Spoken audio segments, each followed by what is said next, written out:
Lonzo Ball, the latest Lakers player to catch the injury bug. Ball's out 4 to 6 weeks with a sprained ankle, joining LeBron and Rajon Rondo in street clothes on the bench.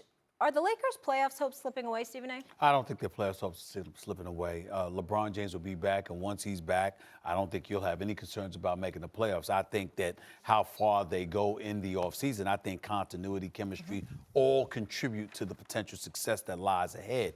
And if you don't have that, and it's just a bunch of individual parts wearing the same uniform, I don't think that they have the talent to overcome some of the opposition in the Western Conference, whether it's the Golden State Warriors, whether it's the Oklahoma City Thunder, even the Denver Nuggets to a lesser degree. So I just look at it from the standpoint that LeBron needs to get back soon as possible.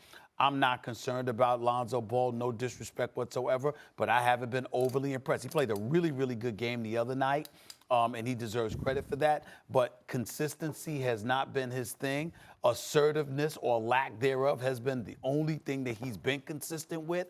And I don't think his loss is that devastating. I think LeBron James has to get the hell back as soon as he possibly can. And the plethora of injuries that they've sustained, I'm growing very concerned about. No, they don't have to worry about not making the playoffs. In fact, I think they should be encouraged by what the rest of the team has done in LeBron's absence. This is not the Cavs, where you take LeBron off, that's the worst team in basketball. This is a team that can stay competitive with good teams and probably lose most of those games, but win some of them and stay in them. They have a decent supporting cast here and an ascending supporting cast.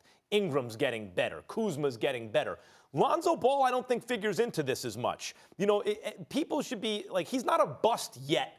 He's not where people wanted him to be, but he's 20 years old. And if people need, like, he was a second overall pick, so was Ingram, and Ingram's the more important player now. D'Angelo Russell was a second overall pick for the Lakers. He's in Brooklyn balling, and they gave up on him, and maybe it was time to move on given what was going on in the locker room, but it took him some time to develop. But that's a guy why they like, gave up on him. Okay, fine. Steve Nash took some time to develop, and he wound up in the Hall of Fame. There are other point guards that took a little time to get going. I don't think the timing for Lonzo will be right with this iteration of the Lakers team. He is improving. He is not yet a bust. He could one day be an excellent player, but I think that will not have an influence on this Lakers team. The timing is off. We can debate this another time on First Take, but you're going to have to make up your mind because you brought up last week how Mark Jackson talked about shooters and how they're born. It's not necessarily something that you develop. Steve Nash could shoot. D'Angelo Russell could shoot.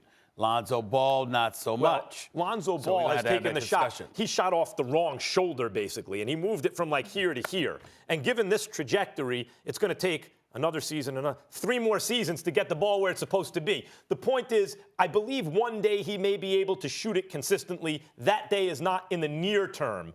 And therefore, losing him right now, I don't think is going to have an enormous impact on their playoff hopes. So now I want to become an NBA player working under Max because according to Max, hey, develop in 5 years. Stick up the joint shooting the basketball for the first 4. Okay.